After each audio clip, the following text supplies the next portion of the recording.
Il y a quelques semaines, je parlais, ici même, d'un livre de Thierry Desjardins, qui est un journaliste du Figaro, qui a fait un pamphlet absolument terrible contre Sarkozy. Et c'est intéressant parce que ce livre, très contestable par ailleurs, personne n'en parle. Il se vend très bien, mais les journaux n'en parlent pas. Pourquoi ? Parce que, comme il est anti-Sarkozy, la presse de droite n'en parle pas, et comme il est réac de Chirac, la presse de gauche n'en parle pas. Et ça, c'est absolument typique.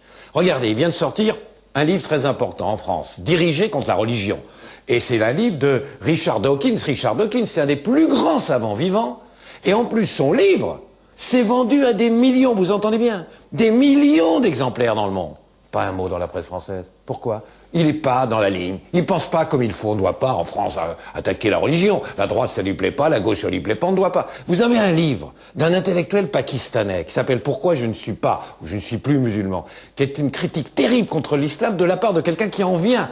Ça, millions d'exemplaires dans le monde. C'est un livre très important. Pas un mot en France. Attendez, on n'attaque pas l'islam, ça se fait pas.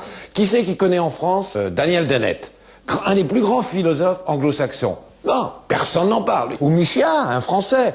Il a le malheur d'être un peu dans la perspective de la pensée populiste américaine. Attends, il n'est pas question de parler de ses livres. Voilà. Et tout est comme ça. C'est-à-dire que on a une telle exclusion de la différence. Il y a une telle espèce de terrorisme intellectuel de ce que j'appelle le parti de l'intelligentsia dominante, qu'il ne faut pas s'étonner qu'aujourd'hui, le débat d'idées, le débat philosophique en France est inexistant et totalement nul.